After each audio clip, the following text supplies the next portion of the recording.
하는 주제를 가지고 함께 말씀을 나누고자 합니다. 계속 창세기 3장 15절의 말씀들을 또 살펴보고 있는 중입니다. 이 말씀 속에 포함된 중요한 주제들에 대해서 하나씩 살펴보았습니다. 우리 지난 시간에 대쟁투 2시간에 걸쳐서 말씀 나눴고요. 성육신, 오늘은 이 성육신에 대한 가장 기본적인 내용을 좀 함께 살펴보고, 또 다음 시간에 한 번 더 우리 또 재림교회에서는 성육신이라고 하는 주제를 이야기하면 꼭 예수님의 신성과 인성에 관한 서로 다른 견해, 논쟁이라고 할까요?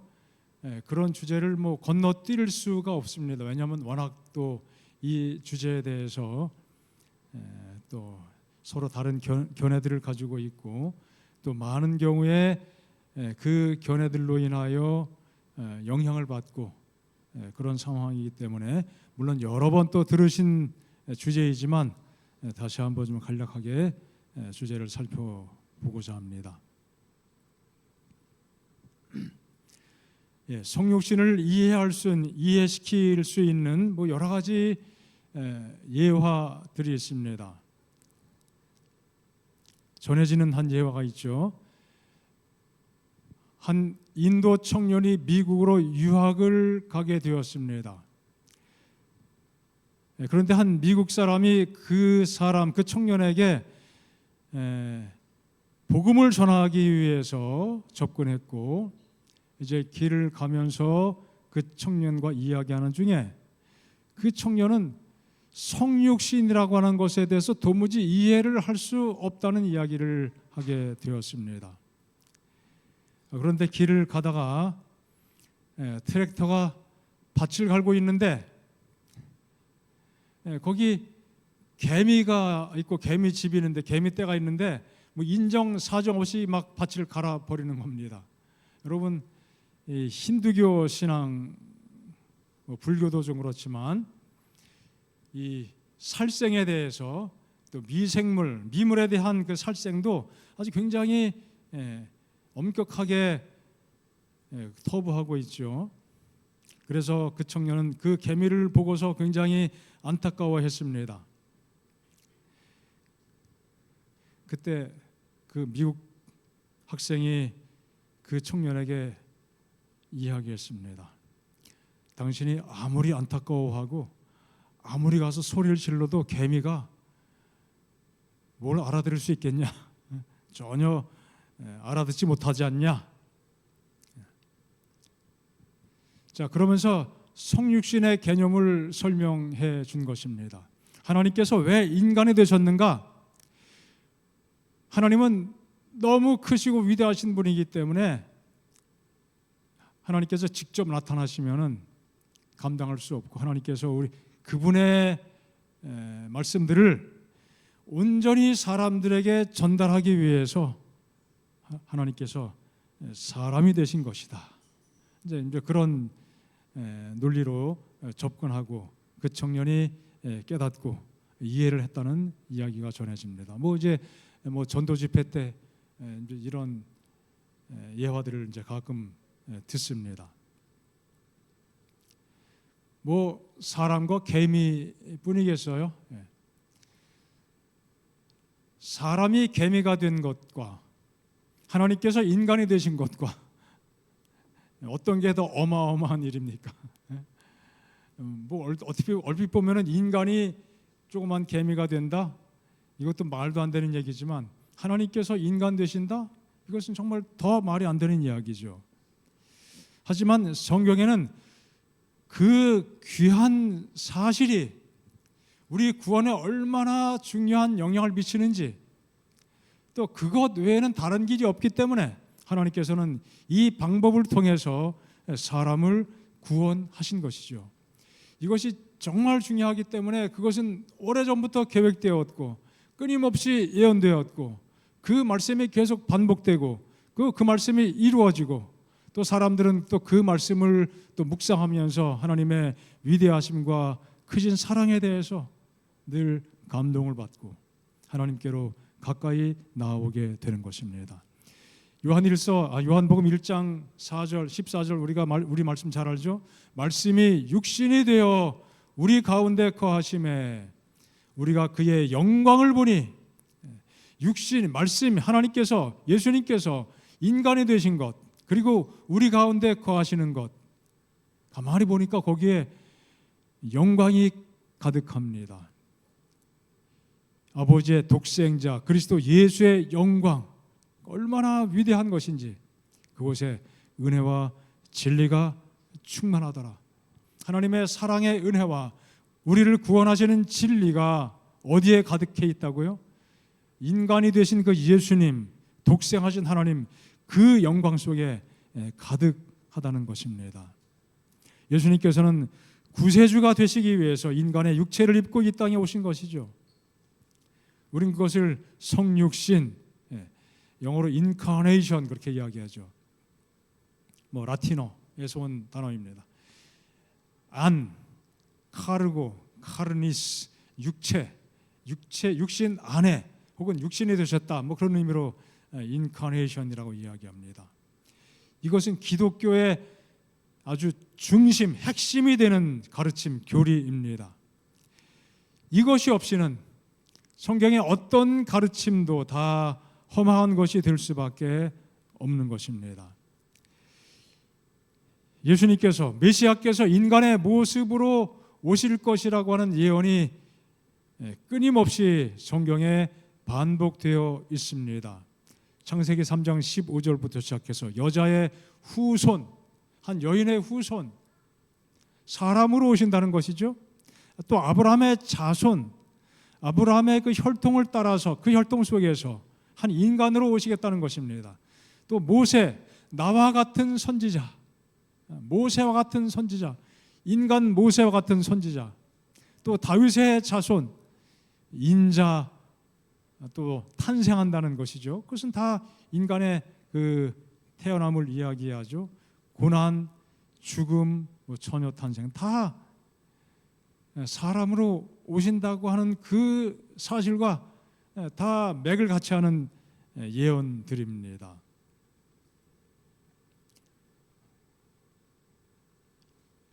한 아기가 우리에게 낳고 한 아들을 우리에게 주신 바 되었다. 한 아들로, 어린 아이로 태어날 것을 성경에 아주 확실하게 예언하고 있습니다. 그 예언이 성취가 된 것이죠. 그는 아들로 오셨지만 전능하신 하나님, 기묘자, 원더풀, 놀라우신 분, 또 영존하시는 아버지, 영존하시는 아버지라고 묘사합니다. 또 평강의 왕이십니다.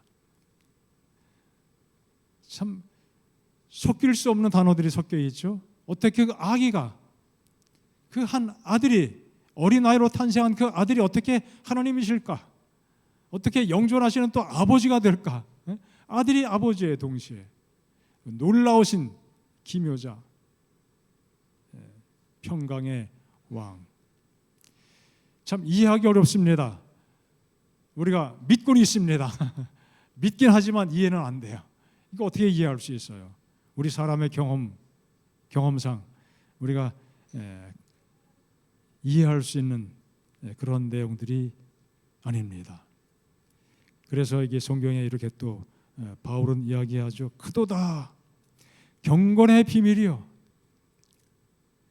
얼마나 놀라운지 이 경건의 비밀, 놀랍고 큽니다. 그렇지 않다 하느니 없다. 생각만 하면은 이것이 얼마나 위대하고 놀라운지, 이거 별거 아니야, 그렇게 말할 수 있는 성질의 것이 아니죠. 그 크도다 경건의 비밀이여 외쳤던 그 비밀이 무엇입니까? 예수님께서 어떻게 하신 거예요? 육신의 모습으로 나타내신 것, 나타난 바 되신 것, 육신을 입고 이 땅에 오신 것, 그리고 영으로 의롭다 하심 받고 또 천사들에게도 보이시고 또 만국에 전파되시고 세상에서 믿음 받으시고 영광 가운데서 올려지셨다. 예수님의 생애에 대해서 이렇게 간략하게 요약해서 묘사합니다. 그 기초는 무엇입니까? 육신으로 나타나신 것입니다. 인간으로 태어나신 것, 이게 뭐예요? 경건의 비밀, 아주 커다란 경건의 비밀입니다. 하나님께서 우리에게 이 귀한 사실을 또 들으면서 이해할 수 있고 믿을 수 있게 하신 것이 얼마나 참 놀랍고 감사한 일인지 모릅니다. 자, 아주 자신을 완전히 낮추신, 용어로 말하면 자기 비하라고 이야기합니다. 정말 어떻게 이런 일이 있을 수 있겠는가? 우리에게 그리스도 예수의 마음을 품으라 하는 것이죠. 근본이 하나님의 본체시고 하나님이시지만 하나님과 동등됨을 취할 것으로 여기지 않고 어떻게 해요? 종의 형체를 가지고 사람과 같이 되셨다. 죽기까지 복종하셨다. 오히려 자기를 비워 종의 형체를 가지사 사람들과 같이 되셨다. 사람의 경험과 지식으로 절대로 이해할 수 없는, 이해가 되지 않는 내용입니다. 그래서 이 성육신을 잘 처음부터 기독교 역사 시작할 때부터 이 성육신에 대해서 잘 이해하기가 어려워서 이것 때문에 많은 분쟁들 또 논쟁들이 있었습니다. 어떤 사람들은 예수님이 하나님이신데 완전히 인간 되신다? 유대주의적인 생각을 가진 사람들의 입장에서는 그게 절대 가당치도 않은 이야기예요. 어떻게 하나님이 인간이 될까? 그래서 예수께서 메시아가 되신 것은 그냥 우리 눈에 그렇게 보인 것뿐이지 실제로 그런 것이 아니다. 기독교 역사가 시작이 되면서 그런 주장을 한 사람들이 있었어요. 마치 가상현실이라고 이야기하죠. 사이버, 인터넷 공간, 그것은 실제는 아니지만 또 실제가 아닌 것도 아닌 것이 또 엄연히 존재하거든요. 물리적으로 공간을 차지하는 것은 아니지만 또 다른 세계를 가지고 있습니다. 가상적인 현상 세계입니다. 또 어떤 사람들은 예수님의 인성을 받아들이는 것이 정말 이해가 안 되는 것입니다. 신성을 받아들이는 것도 어렵고, 인간이 어떻게 하나님이신가? 하나님이 어떻게 인간 되셨는가? 그 인성을 받아들이는 것이 참 어렵게 느껴지는 사람이 있었습니다. 신령한 분께서 어떻게 그렇게 될 수 있느냐? 소위 영지주의라고 하는 사람들이 그런 생각을 가지고 예수님의 인성을 잘 받아들이지 못합니다. 자, 이런 논쟁도 처음부터 시작이 되면서 그런 과정을 통해서 소위 삼위일체라고 하는 우리가 지금 받아들이고 있는 그 가르침이 비록 중세 천주교 그 역사 속에서 300년대 그 무렵에 확립이 됐죠. 아타나시우스, 아리우스 그런 교회 지도자들이 서로 논쟁을 벌이고 그것 때문에 서로 배척하고 그런 과정이 있었습니다. 여전히 그래서 아타나시우스라고 하는 사람이 주장했던 그 신앙 고백, 정리된 그 가르침이 정설로 받아들여지고, 아리우스라고 하는 사람이 이야기했던 것은 지금 왕국회관 다니시는 분들이 이야기하는 것과 거의 같은 내용이에요. 예수님의 신성을 인정하지 않는 겁니다. 인정할 수 없다는 것이죠.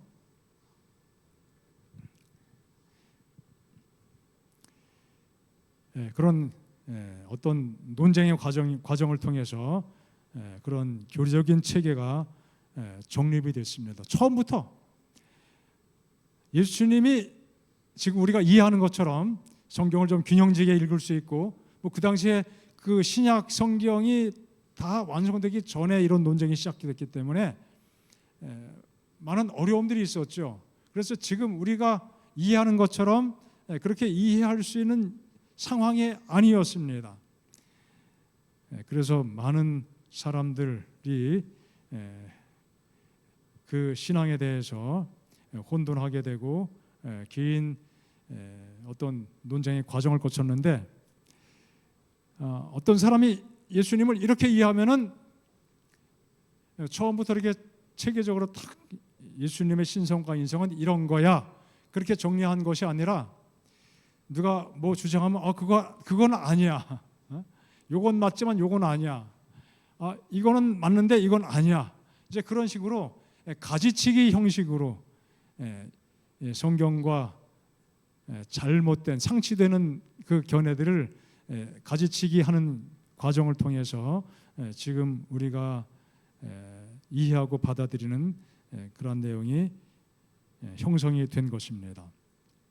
그래서 성육신은 성경 자체에도 말씀된 것처럼 아주 오묘한 것, 정말 신비한 것, 우리가 다 깨달아 알 수 없는 것, 우린 그래도 기독교의 긴 역사를 통해서 끊임없이 이 주제에 대해서 뭐 배우기도 하고 살피기도 하고 생각도 하고 토론도 하고 해서 어느 정도 이렇게 체계가 잡혀 있었지만, 성경, 신약 성경 그 당시에는 훨씬 더 혼란스러웠고 정리가 안 됐었죠.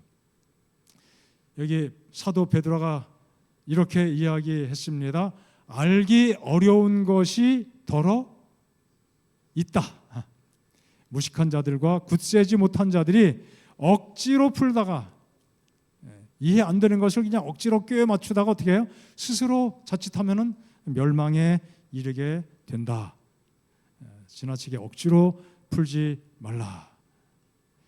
그와 같은 맥락의 말씀이 신명기 29장 29절에 기록이 되어 있습니다. 감추어진 일은 우리 하나님 여호와께 속한 것이다. 우리가 모른다 이거예요. 우리가 다 알지 못하는, 우리가 다 아는 것이 아니죠. 우리가 하나님의 말씀에 대해서, 성경에 대해서, 구원의 진리에 대해서 모든 것을 다 아는 것이 아니고 우리에게 알려진 것만, 계시된 것만 부분적으로 이해할 뿐입니다. 나타난 일, 보여진 것, 하나님께서 알려주신 것은 영원히 우리와 우리 자신에게 속하였다. 우리는 하나님께서 가르쳐 주신 그 내용에 한해서만 이해할 수 있는 것이지 그 이상을 이해할 수 없습니다. 뭐 우리가 이 땅에 살면서 모르는 게 많아요? 아는 게 많아요? 아는 거는 세상에 가득한 온갖 종류의 그 가르침과 그 지식에 비할 때 한 몇 퍼센트 될 것 같습니까? 여러분, 인공지능 단어는 알고 뭐 이렇게 약간의 뭐 이해는 할 수 있지만 거기에 대해서 100% 설명할 수 있는 사람이 있어요? 그 인공지능을 어떻게 활용하고 또 그것이 무엇이고 어떻게 뭐 가전제품이나 로봇이나 뭐 온갖 기계에 다 그것을 접목해서 만들 수 있는지 모르잖아요. 아는 게 많아요, 모르는 게 많아요. 우린 정말 되게 무식한 사람들이에요. 똑똑하다고 이야기하지만 또 나름 뭐 가끔 제가 뭐 표현하는 표현이지만 대통령보다 뛰어나지 못한 국민 있으면 나와보라 그래. 뭐 대통령보다 똑똑하지 못한 사람은 대한민국 사람 중에 아무도 없는 것 같아요. 다 내가 잘났고 자기가 잘났지.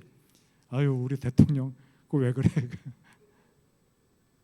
뭐 이번만이 아니에요. 늘 그래요, 늘. 예? 누가 하든 마찬가지입니다. 뭐 대통령뿐이겠습니까? 예. 모든 게 다 그런 것이죠. 우리는 모르는 게 훨씬 많고 무식한 사람이다. 예. 저부터. 나타난 일, 영원히 우리와 우리 자신에게 속하였다. 우리가 이 말씀을 잘 살피고 또 인정할 수밖에 없습니다.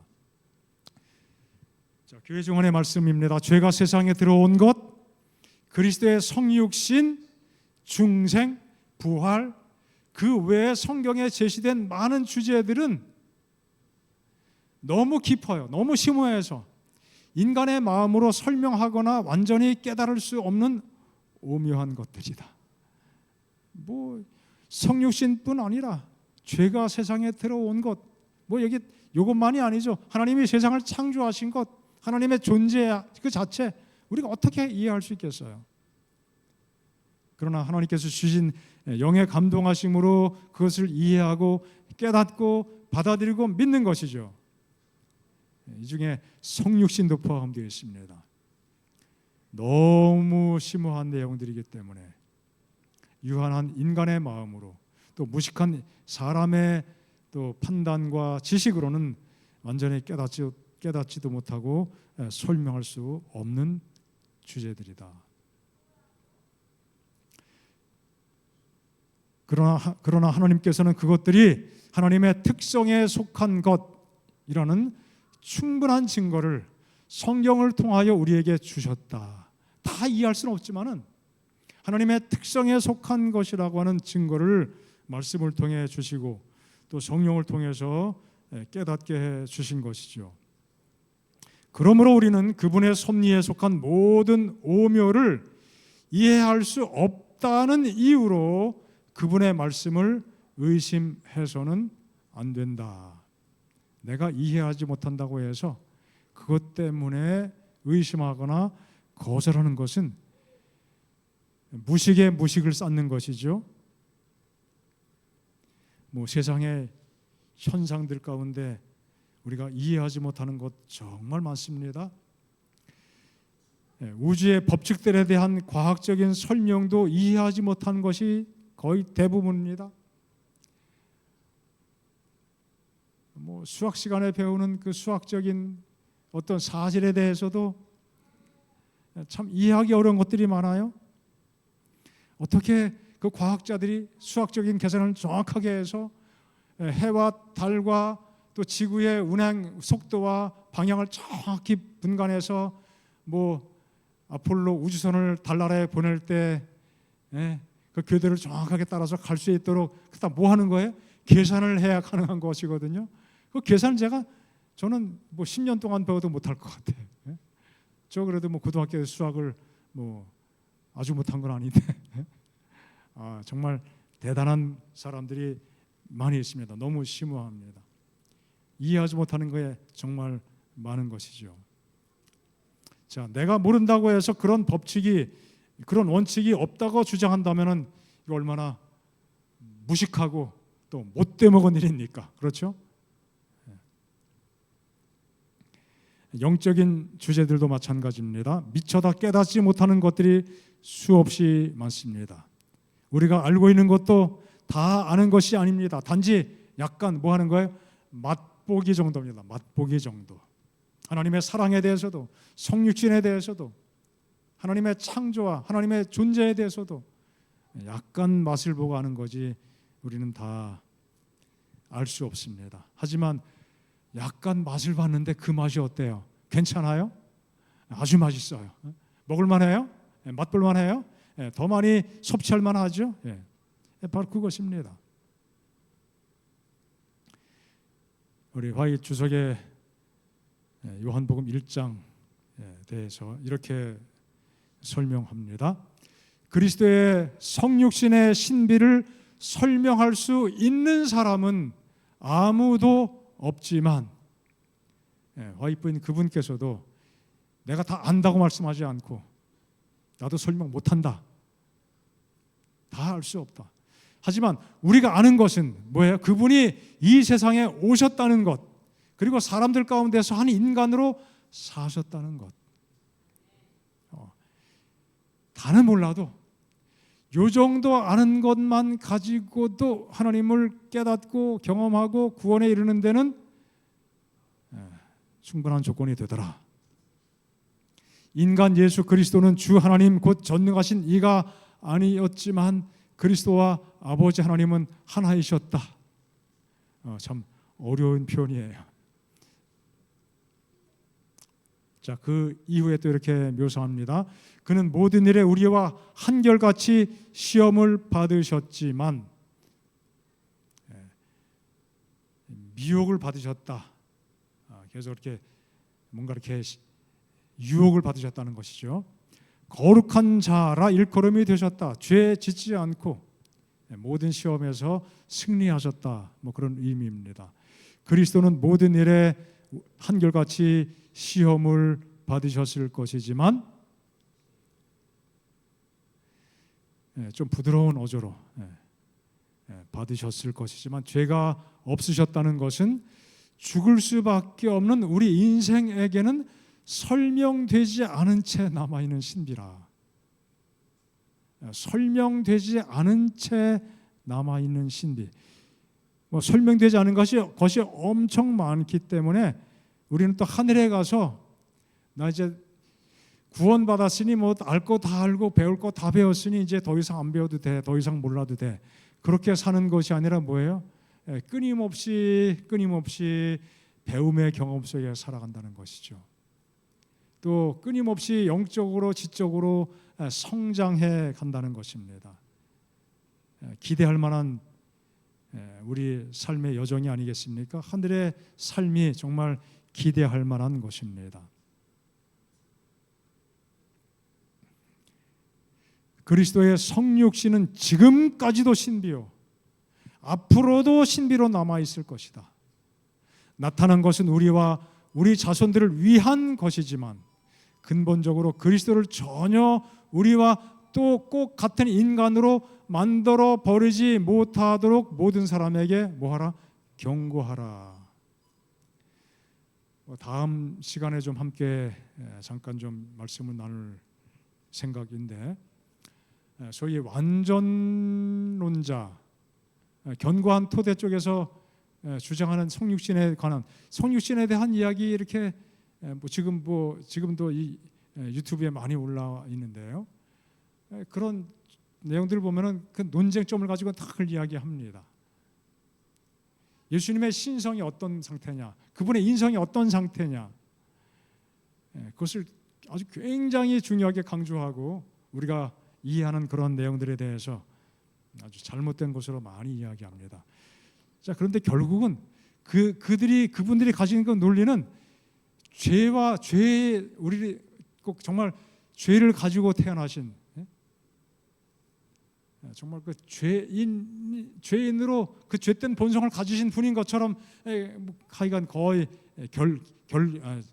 결론적으로 그렇게 갈 수밖에 없는 논리를 이야기합니다. 분명히 말씀하셨습니다. 그리스도를 전혀 우리와 꼭 같은 인간으로 만들어 버리지 못하도록 모든 사람에게 경고하라. 이렇게 이 당시에 이런 기별이 주어졌다는 것은 뭐예요? 이미 그 당시에도 그와 같은 견해를 가지고 교회 안에 논쟁이 있었다 이거죠. 신성과 인성이 연합한 정확한 때 언제 예수님께 신성이 또 인성과 연합했냐, 뭐 침례 받을 때냐, 태어날 때냐, 그런 논쟁 무의미하다는 것입니다. 하나님이 인간에게 계시해 주신 대로 우리들은 우리의 발을 반석이신 예수 그리스도 위에 계속 굳게 디디고 서 있어야 한다. 정말 중요한 사실. 예수님께서 이 땅에 오셨다는 사실, 그리고 사람들 가운데서 인간으로 사셨다는 것, 그 믿음에 굳게 서 있어야 된다는 강조점, 정말 우리의 마음속에 잘 간직해야 될 말씀입니다. 사람의 눈높이로 낮아지신 이유는 뭐 이렇게 좀 요약할 수 있습니다. 뭐 본을 보이는 것도 포함되어 있죠. 세 번째,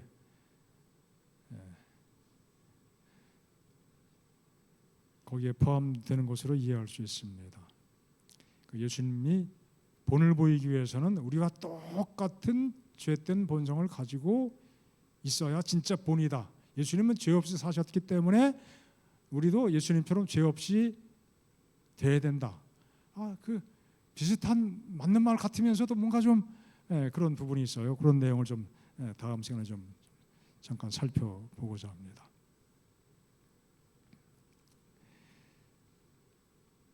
히브리서 2장에 대한 와이 여사의 주석, 그리스도만이 하나님을 대표할 수 있었다.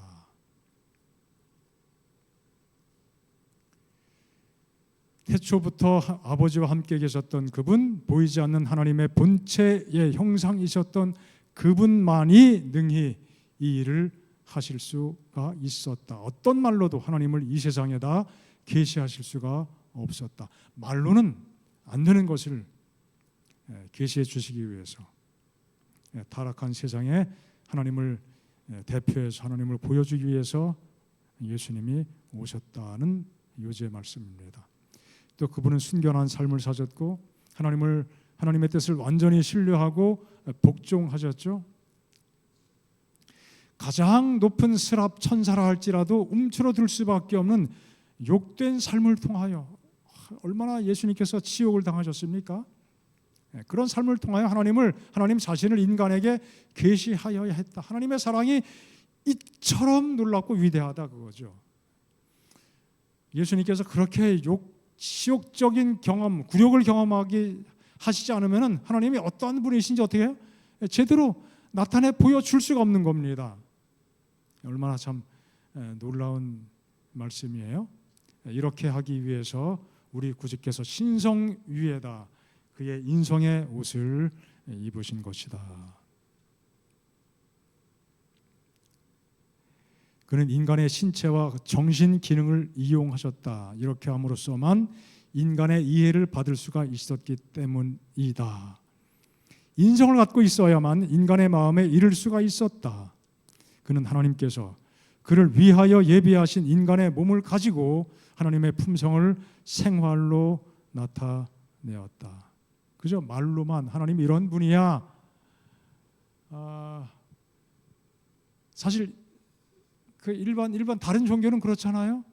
뭐 그들의 신적인 신에 대한 이해, 뭐 다 이론이죠. 하지만 성경의 종교는 하나님의 품성을 제대로 사람들에게 보여주시기 위해서 하나님이 인간이 되시고 실제 인간의 삶을 사셨다는 것입니다. 체험적인 삶을 통하여 온갖 굴욕과 온갖 고난과 온갖 고통을 다 겪으시면서 하나님의 그 사랑과 그 품성을 우리에게 보여주셨다니 얼마나 감동적입니까? 얼마나 감사한 일입니까? 하나님은 정말 사랑이십니다. 우리는 그 사랑 때문에 희망이 있습니다. 그 사랑 때문에 마음의 감동을 받고 그 사랑 때문에 하나님을 기쁨으로 예배하고 그분 앞에 굴복하고 경배하게 됩니다. 그 사랑을 우리에게 보여주시기 위해서 예수님께서 낮아지셨습니다. 정말 온갖 천한 일을 다 겪으시고 온갖 굴욕을 다 겪으셨습니다. 바울은 그래서 우리에게 누구의 마음을 품으라고요? 그리스도 예수의 마음을 품어라. 근본 하나님 그분이시지만 종의 형체를 입고 사람과 같이 되시고 또 사람과 함께 사시면서 가장 겸비한 모습을 우리에게 보여주셨습니다. 우리가 정말 예수님을 믿는다는 것은 무엇일까요? 예수님을 따라가는 삶이죠. 예수님을 본받고 살아가는 삶. 그것이 우리의 구원이 되기 때문이 아닙니다.